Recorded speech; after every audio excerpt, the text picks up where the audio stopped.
ಶಾಂತಿನಗರ ವಿಧಾನಸಭಾ ಕ್ಷೇತ್ರ ಇಂದು ಬೆಂಗಳೂರು ಅಭಿವೃದ್ಧಿ ಪ್ರಾಧಿಕಾರ ಸಂಯೋಗದಲ್ಲಿ ನಮ್ಮ ಕ್ಷೇತ್ರದ ದೊಮ್ಮಲೂರು 2ನೇ ಹಂತ ಸರ್ಕಾರಿ ಕಾಲೇಜ್ ಕಟ್ಟಡ ನಿರ್ಮಾಣ ಹಾಗೂ 1ನೇ ಹಂತ ದೊಮ್ಮಲೂರು ಡಿಗ್ರಿ ಕಾಲೇಜ್ ಹೆಚ್ಚುವರಿ ಕೊಠಡಿ ನಿರ್ಮಾಣ ಹಾಗೂ ಫುಟ್ಬಾಲ್ ಸ್ಟೇಡಿಯಂ ಹಾಗೂ ಜೋಗುಳಪಾಳ್ಯ ಸ್ಟೇಡಿಯಂ ನಿರ್ಮಾಣ ಹಾಗೂ ವಾರ್ಡ್ ನಂಬರ್ 31 ಆಫೀಸ್ ರೋಡ್ ರಸ್ತೆ ಚರಂಡಿಗಳ ಕಾಂಕ್ರೀಟ್ ಮತ್ತು ಪಾದಚಾರಿ ಮಾರ್ಗಗಳ ಅಭಿವೃದ್ಧಿ ಕಾಮಗಾರಿಗಳಿಗೆ ಶಂಕುಸ್ಥಾಪನೆ ಹಾಗೂ ಗುದ್ದಲಿ ಪೂಜೆ ನೆರವೇರಿಸಿದ ಶಾಂತಿನಗರ ವಿಧಾನಸಭಾ ಕ್ಷೇತ್ರದ ಶಾಸಕರು ಹಾಗೂ ಬಿಡಿಎ ಅಧ್ಯಕ್ಷರಾದ ಎನ್ಎ ಹ್ಯಾರಿಸ್ ಹಾಗೂ ಬಿಡಿಎ ಆಯುಕ್ತರಾದ ಮೇಜರ್ ಪಿ ಮಣಿವಣ್ಣನ್ ರವರು ಹಾಗೂ ಮಾಜಿ ಬಿಬಿಎಂಪಿ ಸದಸ್ಯರು, ಬ್ಲಾಕ್ ಅಧ್ಯಕ್ಷರು, ವಾರ್ಡ್ ಅಧ್ಯಕ್ಷರು, ಸ್ಥಳೀಯ ಕಾಂಗ್ರೆಸ್ ಮುಖಂಡರು ಕಾರ್ಯಕ್ರಮದಲ್ಲಿ ಪಾಲ್ಗೊಂಡಿದ್ದರು. ಶಾಸಕರಾಗಿ ಶಾಂತಿನಗರ ವಿಧಾನಸಭಾ ಕ್ಷೇತ್ರದಲ್ಲಿ ಶಾಸಕರಾದ ನಿರಂತರವಾಗಿ ಅಭಿವೃದ್ಧಿ ಕಾರ್ಯ ನಡೀತಾನೆ ಇದೆ.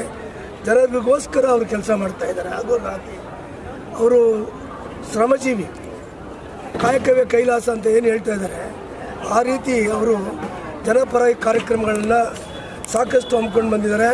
ಅದರ ವಿಶೇಷವಾಗಿ ಇವತ್ತು ದೊಮ್ಮಲೂರಲ್ಲಿ ನಮ್ಮ ಇತಿಹಾಸದಲ್ಲಿ, ಶಾಂತಿನಗರ ಇತಿಹಾಸದಲ್ಲೇ ಒಂದು ಡಿಗ್ರಿ ಕಾಲೇಜ್ ಇರಲಿಲ್ಲ. ಅದನ್ನು ಸ್ಥಾಪನೆ ಮಾಡಿದಂಥ ಕೀರ್ತಿ ಅವರು ಸಲ್ತದೆ. ಅದೇ ರೀತಿ ಅಭಿವೃದ್ಧಿ ಕೆಲಸ ಇಲ್ಲಿ ನಡೀತಾ ಇದೆ.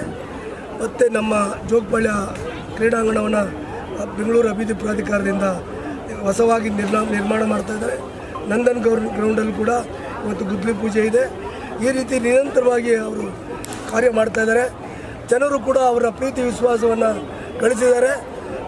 ನಮ್ಮ ಜನಪ್ರಿಯ ಶಾಸಕರು ಬಿಡಿ ಅಧ್ಯಕ್ಷರಾಗಿರೋದು ಎನ್ ಎ ಹ್ಯಾರಿಸ್ ಅವರ ಒಂದು ಅಧ್ಯಕ್ಷತೆಯಲ್ಲಿ ಬಿಡಿಎ ವತಿಯಿಂದ ಸುಮಾರು 30 ಕೋಟಿಯಷ್ಟು ಅನುದಾನವನ್ನು ಬಿಡುಗಡೆ ಮಾಡಿ ಇವತ್ತು ಶಂಕುಸ್ಥಾಪನೆ ಮಾಡಿದ್ದಾರೆ. ನಮ್ಮ ಎಲ್ಲ ಶಾಂತಿನಗರದ ನಮ್ಮ ಎಲ್ಲ ಪಕ್ಷದ ಮುಖಂಡರಿರ್ಬೋದು, ಸಾರ್ವಜನಿಕರು ಎಲ್ರಿಗೂ ಈ ಒಂದು ಮಾಡ್ತಿರೋ ಅಂಥ ಒಂದು ಅಭಿವೃದ್ಧಿ ಕೆಲಸದ ಎಲ್ರಿಗೂ ಬಹಳಷ್ಟು ಒಳ್ಳೆಯದಾಗ್ತದೆ ಅಂತ ನಮಗೆಲ್ರಿಗೂ ಸಂತೋಷ.